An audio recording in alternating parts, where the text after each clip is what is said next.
Halo mtu wa Mungu unanisikiliza, karibu tena katika channel yetu pendwa ya Apostle P.E. Katambi. Channel hii itufundisha neno la Mungu na mahubiri ya neno la Mungu na maombi na maombezi kwa watu wote. Siku ya leo tunachambua magonjwa na namna wanavyotuma magonjwa na vitu vitakavyokusaidia kuomba ili kutoka katika magonjwa katika ulimwengu wa roho. Kama ni mara yako kwanza kuangalia somo hili, ni kuombe rudi masomo ya nyuma. Nimefundisha kwa habari ya magonjwa, asili yake ni ulimwengu wa roho. Rudi masomo ya nyuma, nimefundisha nguvu ya mauti na magonjwa katika ulimwengu wa kiroho. Nimefundisha kwamba asili ya magonjwa ni katika ulimwengu wa kiroho. Siku ya leo tutakuwa na somo letu zuri, magonjwa yaliyounganishwa kupitia jina lako katika ulimwengu wa roho. Magonjwa yaliyounganishwa kupitia jina lako katika ulimwengu wa kiroho. Kwa lengo langu ninachambua vitu vidogo vidogo. Ukitaka kutoka kwenye magonjwa, anza kuangalia somo la kwanza mpaka somo la sasa hivi. Kwa unajua wanaroga kupitia jina. Wakati unaomba unasema naondoa magonjwa kupitia jina. Wanaroga kupitia nyayo, naondoa magonjwa yaliyotumwa kupitia nyayo. Wanaroga kupitia ndoto, naondoa magonjwa yaliyotumwa kupitia ndoto. Wanaroga kupitia kitu fulani, unaomba kupitia pointi maalum. Ndio lengo langu kubwa hasa la kufundisha masomo haya. Kama ni mara yako ya kwanza kuingia kwenye channel yetu pendwa hii ya Apostle Katambi, nichukue fursa hii kukukaribisha katika channel hii. Karibu sana mtu wa Mungu, jisikie furaha. Na pia ninakukaribisha, karibu sana madhabahuni. Tuje tuombe pamoja, tukutane hapa ofisini, tuombe pamoja na Mungu atakutendea katika jina la Yesu aliye hai. Kwa mawasiliano, namba ya simu ni 0785 89 09 mwisho 16, au angalia hapo juu kwenye channel hii, kiifungua tu ile Apostle Katambi, namba za simu ziko hapo juu. Mungu akubariki sana. Kama ni mara ya kwanza kuingia kwenye channel yetu pendwa, ili upate vipindi vijavyo kwa wakati na kwa muda mwafaka, unaweza ukasubscribe channel hii ili uwe wa kwanza tunapotuma masomo yetu kuyapata kwa wakati na kwa muda mwafaka. Mungu wa mbingu na nchi akubariki katika jina la Yesu aliye hai. Leo tunajifunza kwa habari ya magonjwa yaliyotumwa kupitia jina lako. Magonjwa yaliyounganishwa na wewe kupitia jina lako. Magonjwa yaliyotumwa au yaliyounganishwa na wewe kupitia jina lako. Tutaanza kuangalia jina. Kwa nini waganga wa kienyeji wanapotaka kuroga mtu au kukufanyia uchawi wanaitisha jina? Kwa nini unapotuma CV za kazi ili upate kazi wanaitisha jina?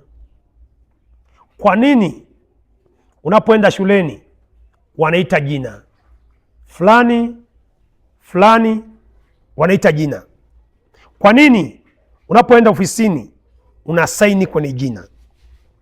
Kwa nini unapoenda kuolewa, wewe ndio umeoa, wewe ndio umeolewa, lakini wao vyeti vyako wanaandika jina lako? Jina ni kiwakilishi chako cha ulimwengu wako wa roho. Jina ni kiwakilishi chako cha ulimwengu wako wa roho. Kwa jina linakuwakilisha ulimwengu wa mwili.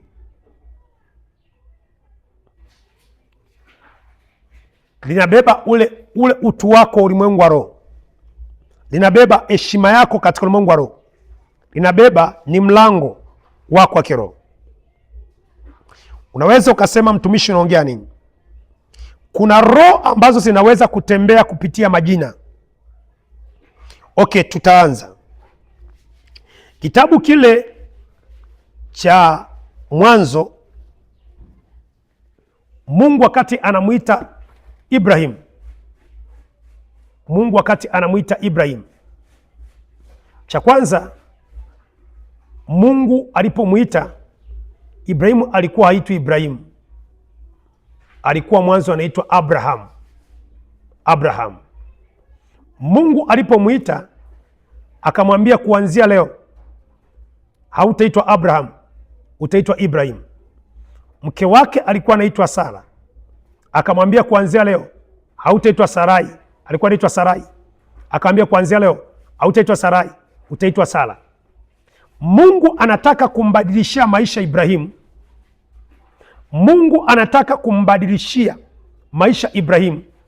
Aliona ile roho ya utasa, roho ya ugumba, roho ya kutokuzaa kati ya Sara na Ibrahim.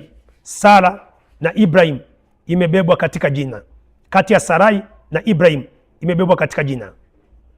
Ndivyo tunapoona Mungu anaenda kumkutana na Paulo. Paulo alikuwa muuaji sana. Mungu anamwambia Paulo, hautaitwa Sauli tena, utaitwa Paulo. Hautaitwa Sauli tena, utaitwa Paulo.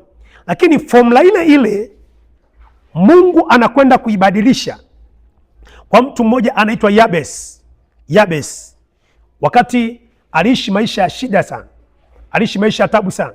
Wakati anaomba akamwambia Mungu, mateso yangu yametoka wapi? Shida zangu zimetoka wapi? Mungu akamwambia, ni jina lako. Jina lako ndio limekuletea matatizo katika ulimwengu wa roho. Kwa kumbe jina linaweza kukuunganisha, au likawa limebeba mguso wako wa kiroho, au ni lango lako la kiroho. Haitoshi hapo, unaweza kuona Mwanzo sura ile ya 32. Tunaona malaika anamtokea Yakobo. Yakobo anamwambia malaika, nibariki. Malaika anamwambia, baraka unazo. Malaika anamwambia, nibariki. Wakashikana mieleka usiku kucha, wakapigana mieleka usiku kucha. Mwisho Mungu anamwambia kupitia malaika, anamwambia Yakobo, jina lako unaitwa nani? Yakobo akasema, jina langu naitwa Yakobo. Malaika akamwambia, kuanzia leo jina lako halitaitwa Yakobo, litaitwa Israeli. Pendwa, unanisikiliza, jina limebeba nguvu katika ulimwengu wa roho. Jina ni mlango katika ulimwengu wa roho. Ndio maana maeneo yote unapokwenda shuleni wanaita jina, ni kiwakilishi chako cha ulimwengu wa roho. Ndio maana mahali popote wanapokwenda kwenye interview, wanapokwenda kwenye maeneo mbalimbali yanayokuwakilisha wewe, kinachokuwakilisha ni jina lako, sio picha yako. Asa katika ulimwengu wa roho, wakitaka kuitafuta nafsi yako ili walete magonjwa kwenye nafsi yako, ili walete mauti kwenye nafsi yako, kinachowindwa kwako ni jina lako, kinachofungwa kwako jina lako. Jina lako likifungwa ndio linalorogwa. Jina lako ndilo linalorogwa katika ulimwengu wa roho. Jina lako ndio linalotamkiwa mabaya katika ulimwengu wa roho. Ndio maana kwenye madhabahu za wachawi wanapeleka jina lako, kwenye madhabahu za njia panda wanapeleka jina lako. Kitabu cha Mhubiri sura ya 6, Mhubiri sura ya 6, Mhubiri sura ya 6, kitabu cha Mhubiri sura ya 6, Mhubiri sura ya 6 na mstari ule, Mhubiri sura ya 6 mstari wa 4. Mhubiri sura ya 6 mstari wa 4. Unapotaka kukuroga wanatumia jina lako kufunga mabaya. Mhubiri sura ya 6 mstari wa 4 asema, yaani hiyo huja katika ubatili na uenda gizani, nalo jina lake limefunikwa na giza. nalo jina lake limefunikwa na giza. Kwa hiyo jina linaweza kufunikwa na matatizo. Jina linaweza kufunikwa na magonjwa. Jina linaweza kufunikwa na mauti. Jina linaweza kufunikwa na laana. Kwa hiyo wanapochukua jina lako, ndio kiwakilishi cha kwanza cha kuwakilisha mambo yao. Huyu mtu augue, huyu mtu aharibikiwe, huyu mtu maisha yake haribike, huyu mtu uchumi wake uharibike, huyu mtu kazi yake iharibike. Wanatamka kwenye jina lako, wananena kwenye jina lako. Kwa magonjwa mengi wanayopitisha, silaha moja wapo kubwa inayowakilisha magonjwa yao, mauti zao, laana zao, matatizo yao, jina lako lilirogwa. Kwa unapoanza kuomba kwa habari ya kujifungua, lazima uombee jina lako, kwamba magonjwa yaliyopitishwa kwenye jina naondoa kwa jina la Yesu. Magonjwa yaliyotamkwa kwenye jina naondoa kwa damu ya Yesu. Mauti iliyotamkwa kwenye jina naondoa kwa damu ya Yesu. Laana iliyotamkwa kwenye jina naondoa kwa damu ya Yesu. Lazima uombee jina lako katika ulimwengu wa kiroho. Kwa hiyo matatizo mengi au magonjwa mengi yanapitishwa kwenye jina lako katika ulimwengu wa roho. Nasema, mtumishi, unaongea nini? Magonjwa mengi huwa yanatamkwa kwenye jina lako. Nasema, mtumishi, unaongea nini? Wanakufunga kupitia jina. Ndio maana tunapoenda kukombolewa, tunakombolewa kwa jina la Yesu. Maana yake kuna majina yamekufunga ya miungu, mizimu, wachawi, wakuu wa giza. Kuna majina yamekufunga. Kwa hiyo tunakombolewa kwa jina la Yesu. Nataka nikukaribishe katika ibada kubwa sana ya kongamano la uponyaji. Nipo katika jiji la Arusha. Kongamano kubwa la uponyaji katika jiji la Arusha litakalofanyika Jumapili hii, litakaloongozwa na Apostle Katambi, kuondoa magonjwa, operation ya kuondoa magonjwa na mauti kwenye maisha yako. Wewe uliye mbali, unaweza ukapiga simu, namba ya simu ifuatayo 0785 89 09 mwisho 16. Mungu akubariki sana.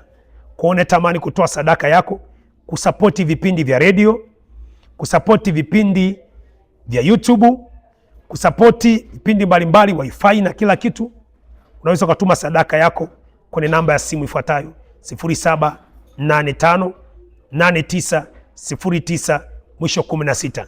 Usikose kipindi kijacho, bado naendelea kuchambua magonjwa katika jina la Yesu aliye hai. Amen.